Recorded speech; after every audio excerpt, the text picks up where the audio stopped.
지난 한 주간 동안 평안하셨지요? 아멘. 네, 감사합니다.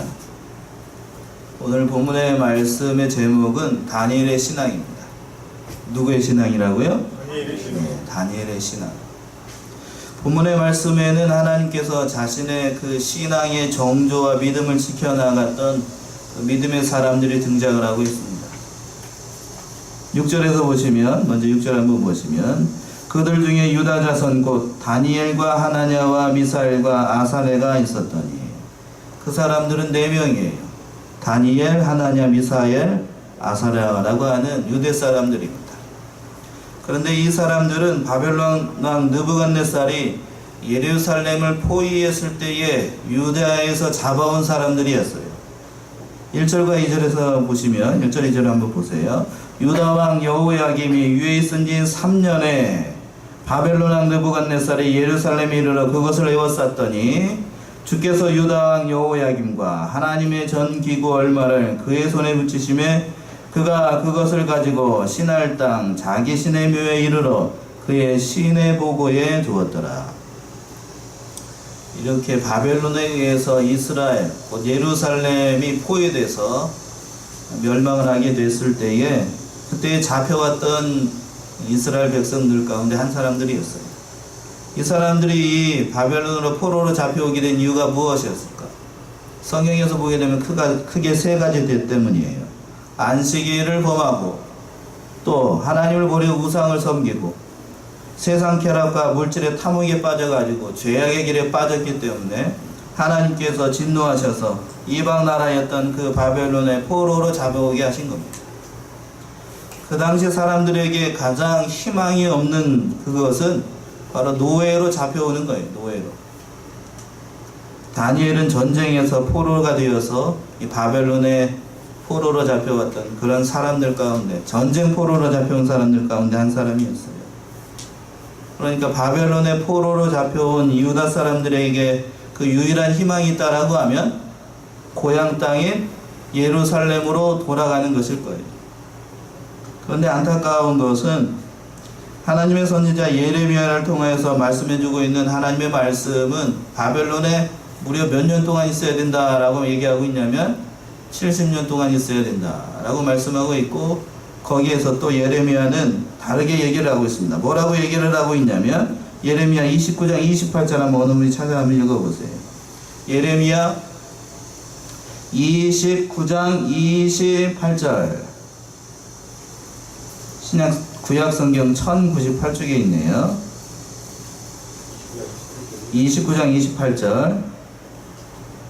대저 그가 바벨론에 있는 우리에게 편지하기를 때가 오래리니 너희는 집을 짓고 거기 거하며 전원을 만들고 그 열매를 먹으라 하였다 하였느니라. 예, 뭐라고 얘기를 했냐면 거기에서 때가 오래되니까 너희는 집을 어떻게 하고 집을 짓고 또 거기에서 전원을 만들고 거기에서 열매를 먹고 살라고 하는 거예요. 쉽게 말씀을 드리면 바벨론 안에서 하나님 백성으로 살아가고 예루살렘으로 돌아갈 그러한 기대와 소망을 거기에만 두지 말고 바벨론 안에서 하나님 백성으로 살아갈라라고 말씀을 하는 거예요.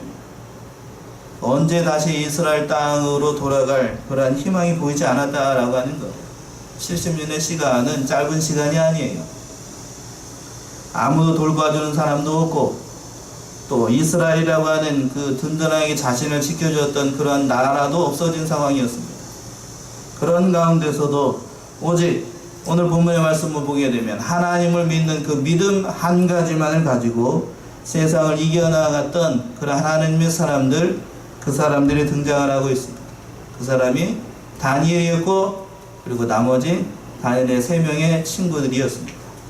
다니엘과 이 3명의 친구들은 참으로 견디기 힘든 그러한 상황 속에서도 하나님의 백성으로서의 그 믿음, 그 신앙을 버리지 않고 굳건히 자신의 신앙의 정조를 지켜나갔습니다. 그러나 그러한 절박한 현실 가운데서 그들이 신앙을 지켜나간다라고 하는 것은 우리가 지금 성경을 읽어서 말은 쉬워 보일지 몰라도 자신의 목숨을 걸어놓고 모든 것을 걸어놓고 그것을 해야만 가능한 것이었어요. 실제로 그들에게는 목숨이 위태로운 죽음의 그림자가 늘 따라다니고 있었습니다. 그런데 놀라운 사실 한 가지는 다니엘과 그의 친구들이 자신의 목숨을 걸어놓고 하나님을 믿었을 때에 하나님께서는 참으로 기이한 능력의 역사로 그들을 지켜주시고 보호하시고 함께 하셨다라고 하는 거예요. 그리고 그들을 이 세상에서도 가장 뛰어난 사람들이 되게 하셨다라고 하는 겁니다. 다니엘은 유대의 역사상에서 가장 비관적이고 가장 절망적인 상황 가운데 그런 가운데서 살았습니다. 거기에다가 유다를 침공한 왕은 세계에서 가장 난폭하고 폭력적인 정복군주였던 느부갓네살 왕이었습니다. 그런 상황에서 다니엘은 절망하지 않았어요. 절망한다라고 하면 절망할 수도 있는 그런 상황 가운데서도 하나님을 붙잡았어요. 하나님을 붙잡았고 그리고 자신의 믿음과 신앙의 정조를 지키고 마침내는 승리하는 그런 신앙의 길을 걸어갔던 사람입니다. 어떻게 승리할 수 있었을까? 오늘은 이것에 대해서 다니엘의 신앙에 대해서 세 가지 정도만 살펴보고 은혜 나누고자 합니다. 첫 번째는 하나님 앞에서 뜻을 정했어요. 누구 앞에서 뜻을 정했다고요? 하나님 앞에서 뜻을 정했습니다. 8절의 말씀이 그 말씀이지요. 8절 보시면 다니엘은 뜻을 정하여 왕의 진미와 그의 마시는 포도주로 자기를 더럽히지 아니하리라 하고 자기를 더럽히지 않게 하기를 환관장에게 구하니. 다니엘과 그 세 명의 친구들은 왕의 진미와 포도주로 자신의 몸을 더럽히지 않기로 뜻을 정했습니다. 포로가 된 입장에서 이것을 지킨다라고 하는 것은 불가능한 거예요. 불가능한 상황에서 하나님의 말씀에 순종하려고 뜻을 정하기로 결심을 한 겁니다. 뜻을 정했지만 그러나 그들에게 다가온 현실이라고 하는 것은 그렇게 만만하지 않았습니다.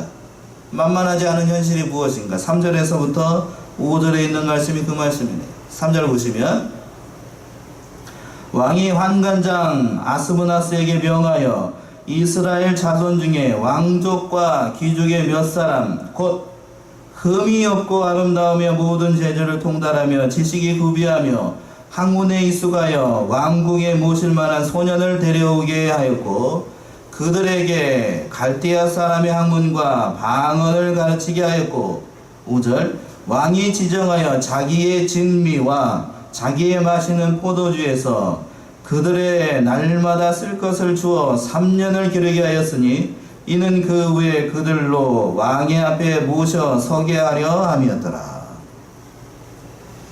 바벨론 왕 그 느부갓네살은 다른 나라의 그 사상과 종교를 절대로 인정하는 왕이 아니었어요. 자기가 정복한 나라에서 그들의 종교와 사상을 인정하지 않았다라고 하는 거예요. 그래서 정복한 나라의 사람들은 모두 바벨론에 강제로 포로로 잡아오게 했고 그리고 그들 중에서 쓸만한 어떠한 사람들은 뽑아서 이 바벨론의 그 신하로 삼고자 했었고 또 더군다나 예루살렘 성전과 같이 자신을 반대할 수 있는 종교나 신앙이나 사상이라고 하는 것은 아예 근거 자체를 파괴해버렸어요. 아주 암담한 현실 가운데서 있었다라고 하는 거예요.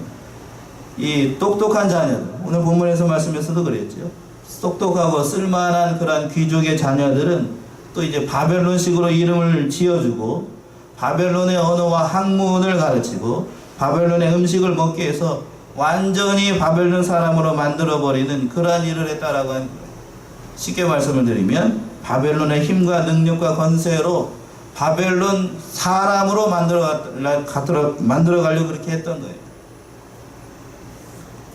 다니엘과 그의 세 명의 친구들이 느부갓네살 왕이 철저하게 바벨론 사람으로 만들기 위해서 그 중에서 유대에서 뽑은 사람들이 오늘 본문의 말씀에서 나오고 있는 그러한 4명의 사람들이었습니다.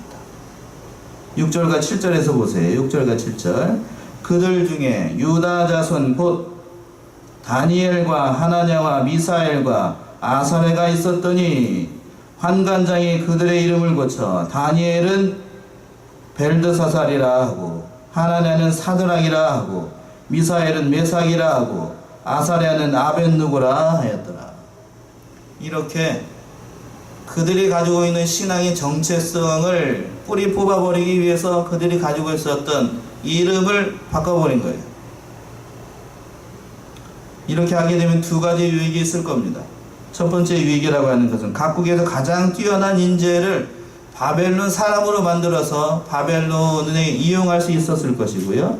두 번째는 이 사람들을 이용해서 자기 나라 사람들을 다 바벨론화 시켜가지고 바벨론의 앞잡이로 사용할 수 있었을 겁니다. 우리도 이 말씀이 무슨 말씀인지 저 잘 알 거예요. 역사가 그걸 증명해주고 있기 때문에 일제 사람들이 우리를 어느 나라 사람화 하려고 했었지요? 일본 사람화 했어요. 황국식민화라고 얘기를 합니다. 그렇게 하려고 비슷한 정책을 이 느부갓네살 왕이 썼던 거예요. 이러한 상황은 세상적인 눈으로 보게 되면 바벨론으로 포로로 잡혀와가지고 좋은 음식 먹고 좋은 술 먹고 또 최고의 시선에서 최고의 학문을 배울 수 있는 특혜도 이러한 특혜도 없는 거예요. 세상적인 눈으로 보게 되면 그런 겁니다. 잘만 하면 이제 바벨론에서 출세할 수도 있는 아주 절호의 찬스를 만난 거예요. 그렇죠? 오늘 이렇게 날이 더운데 이렇게 아주 좋은 곳에서 하나님의 말씀을 들을 수 있는 그런 기회, 바벨론 특별히 왕의 진미를 먹으면서 거기에서 최고의 학문을 배울 수 있다라고 하는 것은 특혜 중에서도 이런 특혜가 없지요. 그런데 신앙의 눈으로 보게 되면 이것이 아주 좋지 않은 환경인 거예요. 왜냐하면 차라리 하루하루 노동을 해서 살아가는 그의 그러한 노예의 신분이라고 하면 육체적으로는 좀 고달프고 힘든다 할지라도 하나님을 믿는 그 믿음은 지켜나갈 수가 있을 거예요. 그런데 이제 느부갓네살 왕이 베풀어준 그 왕의 진미를 먹고 그러한 사상적인 교육을 받게 되면 이제는 철저하게 사상적으로 또 신앙적으로 괴조가 되는 겁니다. 신앙을 버리기 쉬운 곳이 그렇기 때문에 이제는 하나님을 믿을 수 있는 그런 기회 자체가 없어질 수도 있는 겁니다.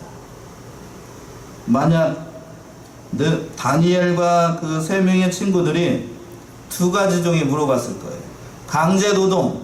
강제노동을 선택을 할 것이냐, 아니면 느부갓네살 왕이 주는 이 진미를 먹고 최고의 시설 가운데 최고의 학문을 배울 것이냐, 둘 중에 하나를 선택하라 라고 했으면 어떤 것을 선택을 했을까요?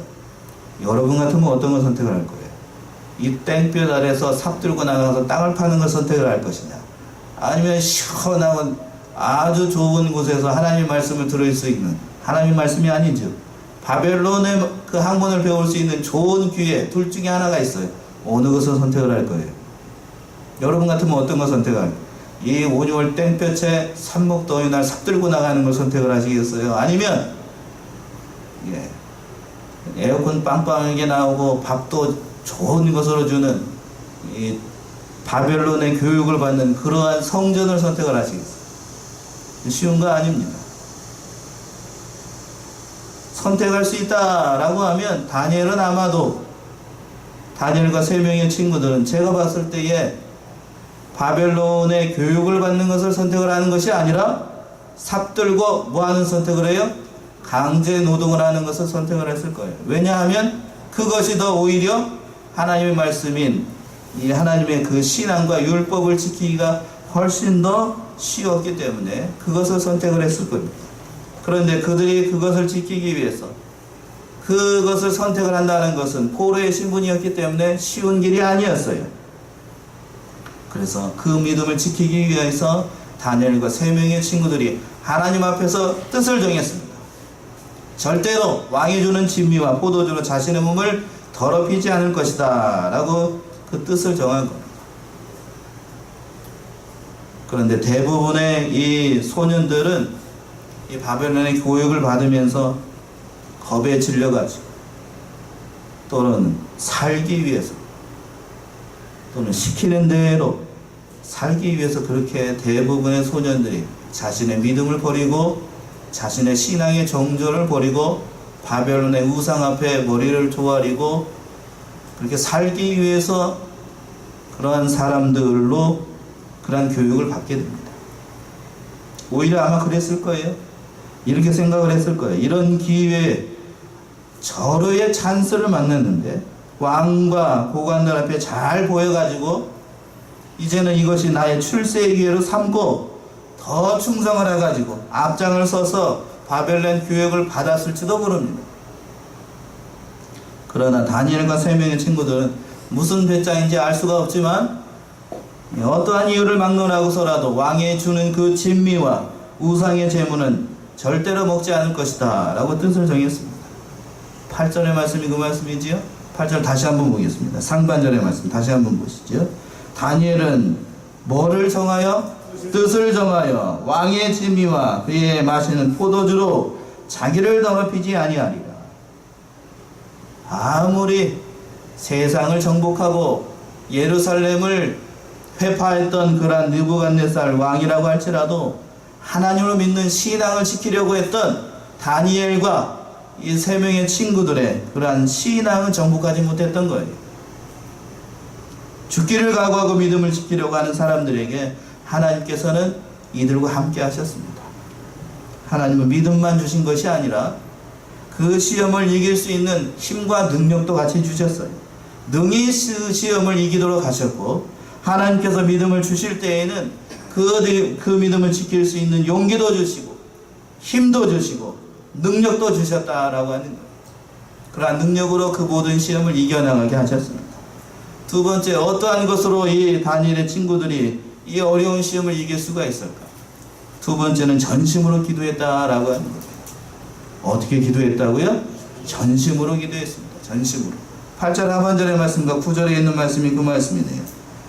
8절 보시면 자기를 더럽히지 않게 하기를 누구에게 구하니? 환관장에게 구하니 하나님이 다니엘로 환관장에게 은혜와 긍휼을 얻게 하신지라. 환관장에게 구했다라고 하는 것은 다니엘이 어떤 사람인데 환관장에게 구하기 전에 기도하지 않았겠어요? 환관장에게 구했다는 것은 구하기 전에 하나님 앞에 전심으로 기도했다라고 하는 겁니다. 찾아온 큰 시험, 다니엘과 세 명의 친구들에게 찾아온 이 큰 시험을 이기기 위해서 하나님 앞에 전심으로 기도했을 거예요. 모르긴 몰라도 금식도 했을 겁니다. 그러면서 하나님 앞에 이렇게 기도하지 않았을까 생각을 해봐요. 제가 어제 말씀을 준비하면서 이렇게 기도하지 않았을까 생각을 해봤습니다. 한번 들어보세요. 어떻게 기도했을까요? 전능하신 아버지 하나님, 우리가 하나님 앞에 범죄함으로 이렇게 어려운 시험을 당하고 있습니다. 안식을 지키지 않고 하나님을 버리고 우상을 섬기고 쾌락과 향락에 치우쳐서 하나님 없이 살아가다가 바벨론의 포로가 되었습니다. 지금 바벨론 왕은 우상을 섬긴 제물로 우리에게 먹이려고 합니다. 하나님의 백성으로서의 믿음과 신앙을 버리라고 명령합니다. 하나님의 율법과 말씀을 지키지 못하도록 합니다. 바벨론의 모든 것으로 그들의 힘과 능력으로 그들의 신 앞에 절하게 하고 하나님을 버리라고 위협하고 있습니다. 같이 잡혀왔던 다른 자들은 이미 왕의 진미로 배가 불렀고 세상에서 살아가기 위해서 왕 앞에서 살아가기 위해서 신앙을 버리고 자신을 버리고 있습니다. 포로로 잡혀온 주제에 율법이 무슨 소용이냐? 신앙이 무슨 소용이냐? 하나님이 어디 계시느냐? 라고 하나님의 이름을 조롱하고 하나님의 능력을 조롱하고 있습니다. 이스라엘과 함께 계셨던 아버지 하나님, 지금 이 시각 포로로 잡혀온 바벨론에서도 저희와 함께 하심을 믿습니다. 아버지여, 우리의 믿음을 지켜주시고 이 일로 하나님이 살아계심을 나타내 보이소서. 아버지여, 저희를 도우소서. 이 시험에서 이기게 하옵소서. 이렇게 기도하지 않았겠어요? 믿음을 지킬 수 있는 길은 다니엘도 알았어요. 하나님의 긍휼과 하나님의 은혜로만이 될 수 있다는 것을 알고 타들어가는 마음으로 안타까운 심정으로 하나님 앞에 기도했어요. 그랬더니 하나님께서 환관장의 마음을 움직이십니다. 9절에 있는 말씀이 그 말씀이죠. 9절 보시면 하나님이 다니엘로 환관장에게 은혜와 긍휼을 얻게 하시니라. 하나님께서 환관장의 마음을 통하여서 하나님의 긍휼, 하나님의 은혜를 베풀어 주고 있었던 거예요. 다니엘과 세 친구들이 신앙을 지킬 수 있었던 그러한 원동력은 하나님의 긍휼과 은혜라는 것을 알았기 때문에 다니엘이 이렇게 타들어가는 마음으로 하나님을 찾고 찾았던 겁니다. 다니엘은 알았어요. 자신의 힘, 자신의 능력, 자신이 가지고 있는 그러한 재주로는 이 무서운 시험을 이길 수 없다는 것을 알았기 때문에 그래서 하나님의 은혜를 구했고 하나님의 긍휼을 구했던 겁니다. 이렇게 하나님만을 바라보고 하나님만을 바라보는 자는 하나님은 절대로 그런 사람을 버리지 않습니다. 반드시 도와주시고 그들을 통하여서 하나님이 살아계심을 증명해 보이십니다. 마지막으로 세 번째는 하나님의 지혜로 다니엘이 이 모든 일을 했다라고 하는 거예요. 지혜롭게 일을 처신을 잘했습니다. 12절과 13절의 말씀이 그 말씀이네요. 12절 13절 청하오니 당신의 종들을 열흘 동안 시험하여 채식을 주어 먹게 하고 물을 주어 마시게 한 후에 당신 앞에서 우리의 얼굴과 왕의 진미를 먹는 소년들의 얼굴을 비교하여 보아서 보이는 대로 종들에게 처분하소서 하며 하나님 앞에서 바른 뜻을 정하고 신앙의 정조를 지키기 위해서 하나님 앞에 전심으로 기도했던 다니엘이 하나님께서 그 다니엘에게 지혜를 주셨어요. 바로 이러한 지혜를 주신 겁니다. 열흘 동안 시험해보고 채식을 먹는 우리들하고 물만 먹는 우리들하고 다른 왕의 진미를 먹는 다른 소년들하고 얼굴을 비교해봐가지고 이 종들 자기들하고 종들을 비교해봐가지고 환관장이 원하는 대로 해달라고 이렇게 요청을 한 거예요. 그런데 처음에는 환관장이 이 왕의 식사를 거부하는 이 다니엘과 세 명의 친구들의 이런 엄청난 요구를 받아들이지 않았습니다.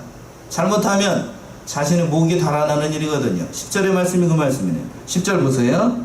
환관장이 다니엘에게 이르되 내가 내 주 왕을 두려워하노니 그가 너희 먹을 것과 마실 것을 지정하였거늘 너희의 얼굴이 초췌하여 동무소년들만 못한 것을 그러 보이게 할 것이 무엇이냐. 그렇게 되면 너희 까닭에 내 머리가 왕 앞에서 위태하게 되리라 하니라. 왕이 지정하여 준 그 왕의 진미를 먹지 않으면 당연히 세상적인 원리로만 봐도요, 고기 먹지 않고 다른 그런 좋은 음식 먹지 않으면 얼굴이 어떻게 되죠? 별로 안 좋게 보일 수도 있잖아요. 그러니까 그런 좋은 음식을 줬음에도 불구하고 다른 소년들만 못하게 되면 너희 까닭에 내 목이 달아난다 라고 하는 거예요. 설득력이 있는 말씀이었어요. 그러나 더욱더 간절하게 다니엘이 구하고 구했습니다. 하나님의 은혜와 하나님의 긍휼을 구한 거예요. 그랬더니 이 환관장의 마음이 돌아섭니다. 어떻게 돌아서게 되나요? 14절 말씀이에요. 14절 말씀. 그가 그들의 말을 쫓아 열흘을 어떻게 하더니 시험하더라. 열흘 동안 다니엘과 세 명의 친구들이 요청한 대로 열흘 동안 시험을 했습니다.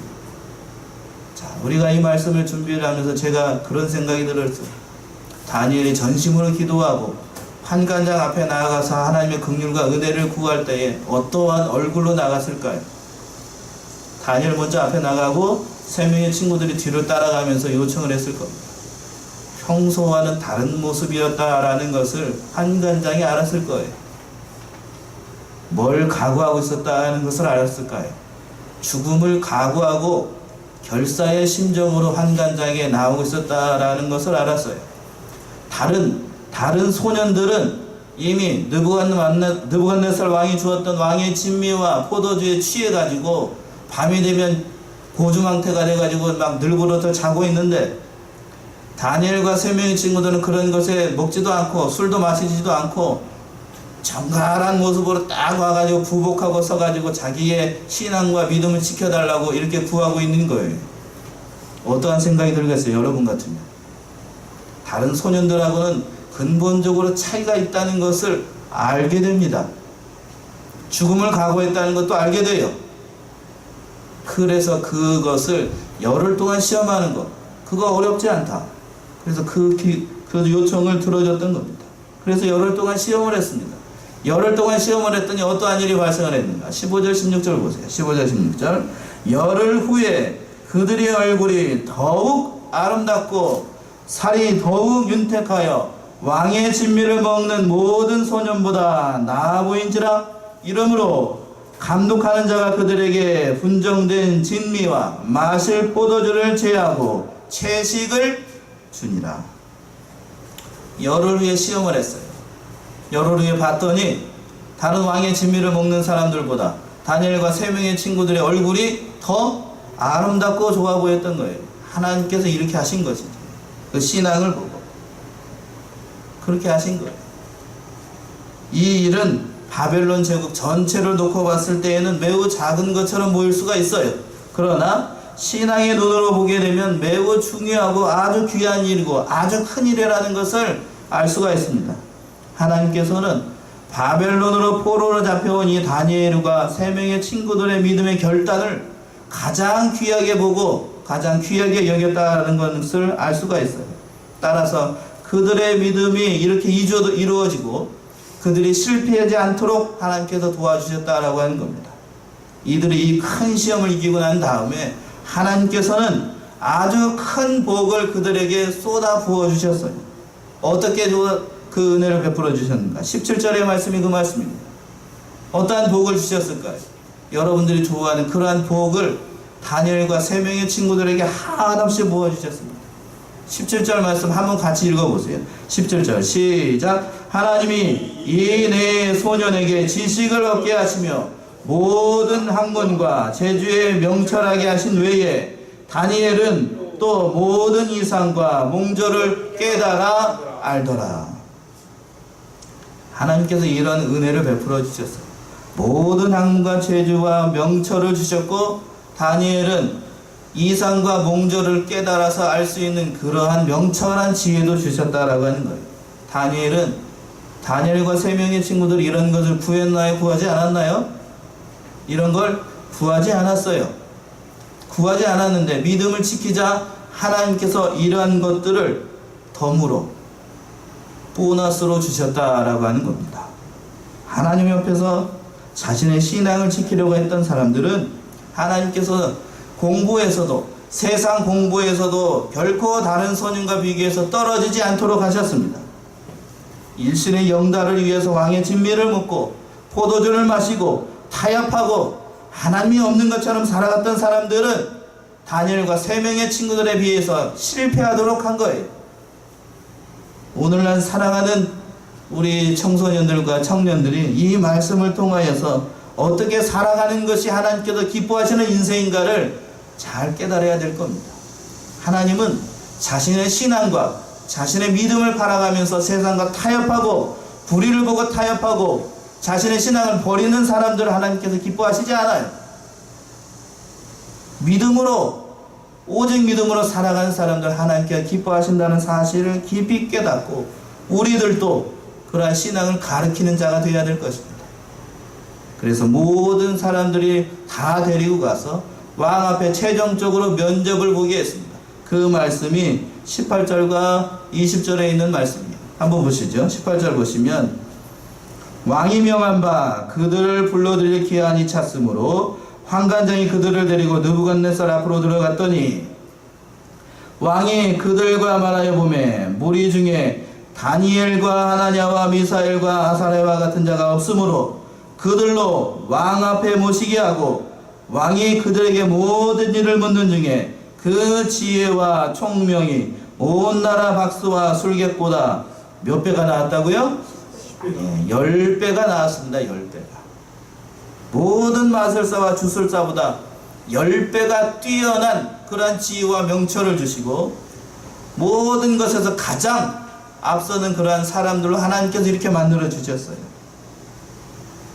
하나님은 그런 겁니다.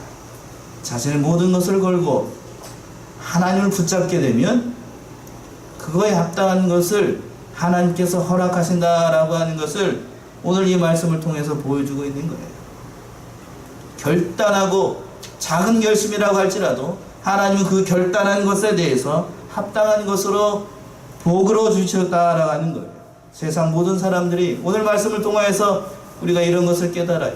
세상 모든 사람들이 하나님을 버리고 세상을 따라가고 넓은 길로 가고 신앙을 버리고 간다 할지라도 우리 믿는 사람들은 그 길이 아무리 좁고 협착하고 괴롭고 어려운 힘든 인생길이라 할지라도 다니엘이 선택하고 3명의 친구들이 선택했던 그 신앙의 길을 가게 되면 하나님께서 뭘로요? 더 큰 걸로 약속하고 있다는 이 말씀을 우리가 교훈을 삼아야 됩니다. 이 말씀을 믿고 그러나 그것을 결단하는 것, 그 길을 걸어가는 것 만만한 거 아니에요. 만만하지 않지만 결단하고 하나님께 맡기면 하나님께서 능력으로 붙잡아 주셔서 그 모든 시험을 이기게 하신다는 것을 교훈을 삼아서 우리 사랑하는 우리 믿음의 권속들, 사랑으로 양문의 권속들이 어떠한 것을 선택을 해야 될 것인가 결단하시고 참으로 하나님께서 기뻐 받으시는 그러한 인생으로 살아가시고 옳은 것을 선택을 하시고 하나님 앞에서 기뻐 받으시는 그러한 순종의 길을 걸어가시는 믿음의 길을 걸어가시는 저와 여러분이 되시기를 바랍니다. 기도하겠습니다.